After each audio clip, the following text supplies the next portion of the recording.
টেনশনগুলো বিভিন্ন রূপে আমাদের কাছে আসে। আমাকে তারা নিংড়ে নিয়ে নিল। আমি কি পেলাম? যদি আমি একা আমার সাথে সঙ্গে না থাকতে পারি, তাহলে I am not a good friend of mind.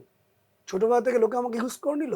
ছোটোবেলায় বাবা করলো, মা করলো, পরবর্তী সময়ে আমার ভাইয়েরা করলো, পরিবারের কেউ করলো, পরবর্তীকালে স্বামী করলো বা স্ত্রী করলো। এই নিয়ে অ্যাংজাইটি।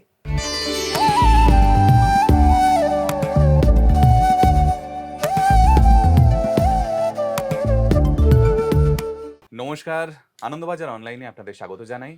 আপনারা দেখছেন ড্রিম ডেস্টিনি। আমি সুজয় নীল এবং আমাদের সঙ্গে রয়েছেন শ্রীমণি ভাস্কর। নমস্কার স্যার। নমস্কার, কেমন আছেন? ঠিক আছি, ভালো আছি। আমাদের জীবনে আমাদের কর্মক্ষেত্রে বা বিভিন্ন জায়গায় গিয়ে আমরা কোনো না কোনোভাবে অ্যাংজাইটির শিকার হই প্রত্যেকেই। কখনো না কখনো হয়তো সামান্য কারণেও হতে পারে বা কখনো অনেক বড় কারণের জন্য অ্যাংজাইটিতে আমরা পড়েই যাই। আপনি বিভিন্ন ধরনের মানুষ দেখেছেন, দেখে চলেছেন। অ্যাংজাইটির ধরন বা কিরকম ধরনের অ্যাংজাইটিতে মানুষ ভোগে যদি একটু আলোচনা করেন আজকে। প্রথমত বলি যে অ্যাংজাইটি সৃষ্টির শুরুর থেকে ছিল। অ্যাংজাইটির ধরন আস্তে আস্তে বদলাচ্ছে। শুরুতে যখন সভ্যতা তৈরি হয়েছিল, তখন মানুষের খাদ্যের অভাব ছিল, নিরাপত্তার প্রবল অভাব। রাত্রে যখন সে নিদ্রাতে রয়েছে, তখন সে বিষাক্ত সর্পদংশনে মারা যাবে কিনা সেই সময় চিন্তা, বা কোনো একটি ব্যাঘ্র এসে তাকে অ্যাটাক করবে কিনা তার টেনশন। অ্যাংজাইটি তখন ছিল, একটা খাদ্যের টেনশন ছিল। এখন আমাদের সেরকম নিরাপত্তার সেই মাত্রার টেনশন নেই। আমরা চার দেয়ালের মধ্যে থাকি, বা খাদ্যেরও টেনশন নেই, কিন্তু টেনশন রয়ে গেছে, টেনশন কিন্তু যায়নি।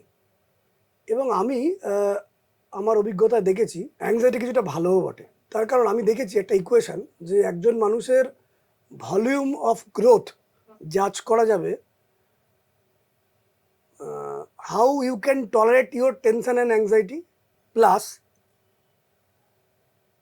The mode of relaxing your mind at that time.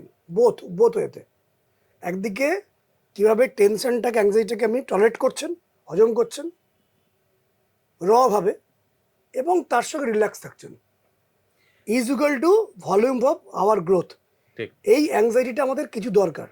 কিন্তু প্রবলেম হচ্ছে কোথায়, লেভেলটা যখন ছাড়িয়ে যায়। আমরা যখন একটা বাইক ফাঁকা রাস্তা, হয়তো ন্যাশনাল হাইওয়েতে 40 কিলোমিটার পার আওয়ার চালাচ্ছি, কন্ট্রোলে রেখে ঠিকঠাক ওয়েতে দেখে শুনে, তখন ঠিকই আছে।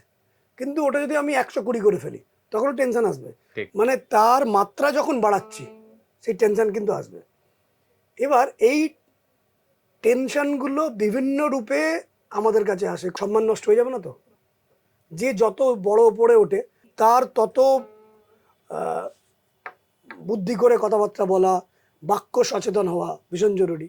মানুষ যত বড় হয়, তত তার দায়িত্ববোধ বেড়ে যায়। এবার সেই দায়িত্ব সে পালন করতে পারবে, তার থেকে টেনশন।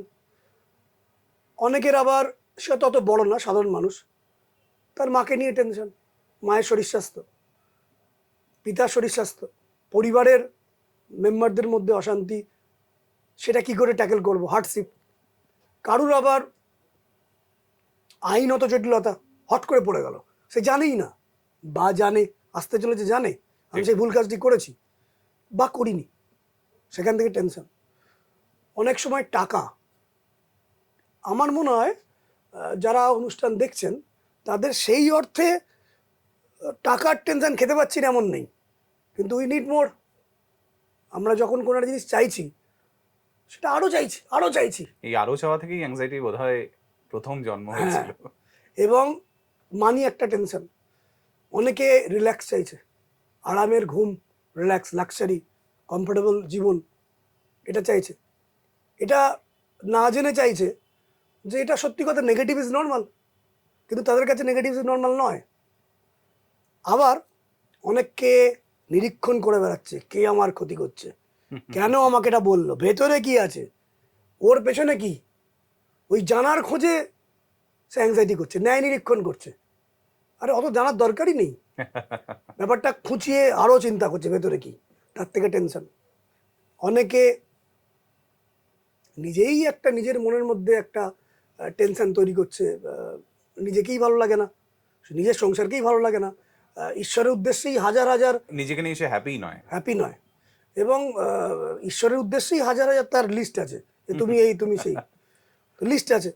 আবার কেউ কেউ অধিকাংশ জীবন জগতের জন্য, পরিবারের জন্য দিয়ে দিল, সে ফিল করছে যে আমাকে তারা নিংড়ে নিয়ে নিল, আমি কি পেলাম, আমি কি কিছুই পাবো না, আমি কোনোদিন সেই জগতের সুন্দর আরাম আনন্দ পাবো না, কবে পাবো, তার থেকে টেনশন। তো স্যার আপনি তো অনেকগুলো কথাই বললেন, কিন্তু ধরুন আমি অ্যাস্ট্রোলজির গভীরে ঢুকতে চাইছি না, নিউমারোলজি দিয়ে যদি আমি বুঝতে চাই জিনিসগুলোকে, সেটা কি সম্ভব? হ্যাঁ, নিশ্চয়ই সম্ভব। প্রথমত বলি, নিউমারোলজির সঙ্গেও কিন্তু কিছু প্ল্যানেটস জড়িয়ে, যেমন সূর্য। সূর্য আমাদের যে কোনো বিষয়কে ক্ল্যারিটি দেয়, মানে পরিষ্কার জায়গাটা করে রাখে, উজ্জ্বল্য দেয়। এই যে আলো পরিষ্কার দেখা যাচ্ছে, এটা যায় সূর্য। চন্দ্র যেটা দেয় সেটা হচ্ছে আমাদের লাইক, গুড চন্দ্র, গুড মুন মানে লাইক, যদি ব্যাড মুন হয়ে যায় আমাদের হরোস্কোপে বা নিউমারোলজিতে, তাহলে ডিসলাইক। মঙ্গল হচ্ছে অধিকার, সুস্থিতি। বুধ হচ্ছে আমাদের বুদ্ধি, নেটওয়ার্কিং, কমিউনিকেশন স্কিল ইত্যাদি। বৃহস্পতি হচ্ছে একটা নিশ্চয়তা, উইথ সাম গুড হ্যাবিটস বা অভ্যাস দিয়ে একটা নিশ্চয়তা। শুক্র হচ্ছে পর্যাপ্ত যোগান। শনি যেটা নিরাপত্তা, যে ঠিক আছে আমি এটা এটা থাকবো, মানে অনেক সময় হয় না, একার ছিল এখন যদিও নেই, আস্তে আস্তে দিনটা বদলে যাচ্ছে, যে পোস্ট অফিসে আমি 30 লাখ টাকা রেখে দিলাম, আমি ওখান থেকে কিছু আসবে, একটু একটু করে সুদ পাবো, সুদ খাবো। পাওয়া নিরাপত্তা, যেটা এখন চলে যাচ্ছে আস্তে আস্তে, যেটা হওয়া সম্ভব নয়। নিরাপত্তা বলে কোনো কিছুই নয়, পুরোভাবে কিছু হয় না, কিন্তু শনি যদি ভালো থাকে অটোমেটিক্যালি নিরাপত্তা আপনার কোলে এসে পড়বে, মানে কিছু না কিছুকে রিপ্লেস করে কিছু না কিছু এসেই আসবেই যাবে। আসবেই। রাহু মানে হচ্ছে অ্যাটেনশন, সংলগ্ন চরিত্র, সম্বন্ধ, এবং কেতু মানে হচ্ছে ন্যায় এবং নিরীক্ষণ। এই যে এইগুলো বললাম, রবির সংখ্যা 1, চন্দ্র মুন মানে 2, জুপিটার যেটা বললাম নিশ্চয়তা মানে 3, 4 হচ্ছে রাহুর সংখ্যা, সংলগ্ন এবং সম্বন্ধ, 5 হচ্ছে বুদ্ধি বুধ, 6 হচ্ছে পর্যাপ্ত যোগান ভেনাস, 7 হচ্ছে কেতু, ন্যায় এবং নিরীক্ষণ করা, 8 হচ্ছে শনি, নিরাপত্তা, 9 হচ্ছে অধিকার। এবার যারা দর্শক যদি এক ঝলকে দেখেন, তারা আমার সাথে আপনারা বলবেন না মিলছে এটা। যেমন যারা 1 তারিখের ডেটে জন্ম, মানে 1, 10, 19, 28, সে যে কোনো মাসেই হোক না কেন, তাদের কমন সারা জীবনে একটা কমন অ্যাংজাইটি, আমার সম্মান চলে যাবে না তো। যারা দেখছেন তারা মত প্রকাশ করবেন, কেউ লিখবেন কেউ লিখবেন না, মানে সামনে এখন অনেকে তার ভেতরের কথা বলতে লাইক দিয়ে চলে গেলেন, কিন্তু ঘটনাটা তার হচ্ছে, সে জানে ব্যথা সেখানে রয়েছে। ওই 1-এর জাতকদের মেন ব্যথা হচ্ছে কিন্তু আমার সম্মান, সম্মান থাকবে তো। 2-এর যারা জাতক, মানে 2, 20, 11, 29, এদের মেন হচ্ছে হার্টশিপ এবং মাকে নিয়ে কোনো চিন্তা, মা, কারণ চন্দ্র হচ্ছে মা। যেভাবে চন্দ্রের কলা আস্তে আস্তে কমে, আস্তে আস্তে বাড়ে, এদের মনের চিন্তাও আস্তে আস্তে বাড়ে, আস্তে আস্তে কমে। 2-এর জাতক যারা, 3-এর জাতকদের মেন অ্যাংজাইটি হচ্ছে পরিবার, মানে আমার ভাই, আমার বোন, আমার বাবা, আমার মা, আমার স্ত্রী, আমার সন্তান, এরা সব ঠিক থাকবে তো। অলওয়েজ টেনশন, এবং টেনশন করার মতো কিছু কারণও ইউনিভার্স তার জন্য মজুদ রাখবে। যারা 4-এর জাতক, অর্থাৎ রাহুর যারা জাতক, মানে 4, 13, 22, 31, এদের কমন ফ্যাক্টর হচ্ছে এটা, যেটা তারা টেনশন করে, ইনসিকিউরিটি, এবং সারা জীবনটাই লিমিটেশন, মানে কোনোদিন আমি কিছু পর্যাপ্ত পেলাম না, তার মনে হচ্ছে সারাক্ষণ। হ্যাঁ, সারাক্ষণ মনে হবে।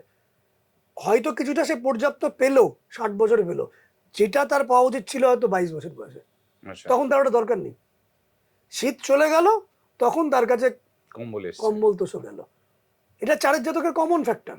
আচ্ছা, এটা কি তার মনে হওয়া নাকি এটা মানে আসলেই কোথাও গিয়ে সত্যি? সবই তো মনে হওয়া, ঠিকই, কারণ অ্যাংজাইটি মনে হওয়া দিয়েই বাড়ে। কারণ কি দেখুন না, যখন আমি বলুন আপনি বলুন, যখন প্রথম কেরিয়ার তৈরি করলাম, প্রধান লক্ষ্য ছিল একটা সম্মান এবং একটা লামসাম ব্যাংক অ্যাকাউন্টের মানি। হ্যাঁ, মানে ঠিকঠাক রোজগার হবে, একটু সম্মান থাকবে। এখন তো এই জায়গা থেকে আমরা অনেক বড় জায়গায় এগিয়ে গেছি। চাপ কি কমেছে? চাপ কমে, কিন্তু অ্যাস্ট্রোলজিক্যাল দিক থেকে আমি চাপটাকে আমার যাতে মনে না হয়, সেগুলোকে আমি দাবিয়ে রেখে দিতে পারি ইউনিভার্সের কিছু গুড সংকেতের দ্বারা, ইউনিভার্সের থেকে কৃপা নিয়ে আমি অনেক কমিয়ে ফেলতে পারি, এবং ইউনিভার্সের দ্বারা আমি আমার একজন খুব ভালো বন্ধু হয়ে পড়তে পারি। কারণ যদি আমি একা না থাকতে পারি, যদি আমি একা আমার সাথে সঙ্গে না থাকতে পারি, তাহলে I am not a good friend of mind.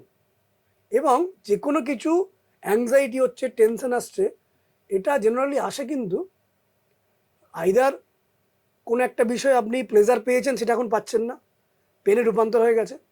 আপনি রিয়ালাইজ করছেন কোনো মানুষের বিহেভিয়ার দ্বারা বা ইভেন্টসকে জাজ করে with the lens of realisation, ওটা আমি জাজ করছি, করে ফিল করছি।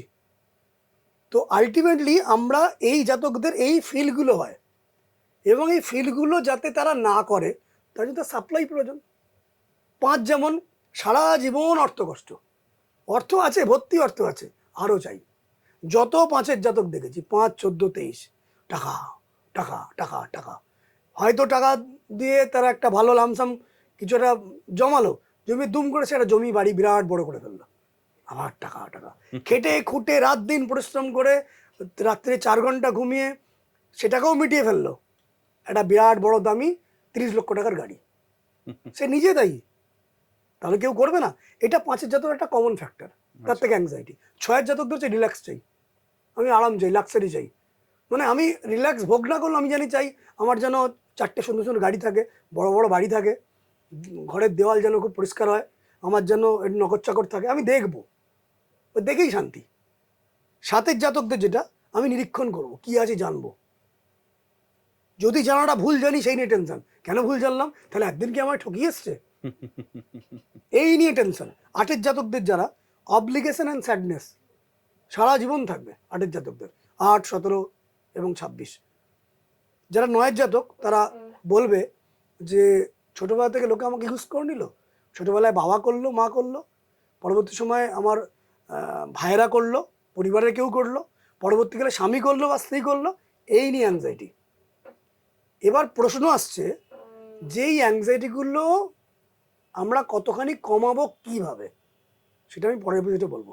বেশ, ভীষণ সুন্দর একটা আলোচনা আজকের আমাদের এই এপিসোডে হলো বন্ধুরা, এবং স্যার ভীষণ সুন্দর করে বোঝালেন। তো যেগুলো পরের এপিসোডের জন্য রেখে দিলেন সেগুলো তো এক্সক্লুসিভ নিশ্চয়ই, দেখতে হবে পরের এপিসোড এবং দেখতে হবে ড্রিম ডেস্টিনি। সকলে ভালো থাকবেন, কথা হচ্ছে পরের এপিসোডে। নমস্কার। নমস্কার। বাস্তু গৃহ মানে ভবন, ভবন আসছে ভাবনা থেকে। অধিকাংশ বাংলা কথা পূর্ণ মাত্রায় বাংলা বলতে পারি না। গুগলে যান বা আরও বড় বড় জায়গায় যান, ম্যাক্সিমাম যে 70-80% ব্রেন ইন্ডিয়ান ব্রেন।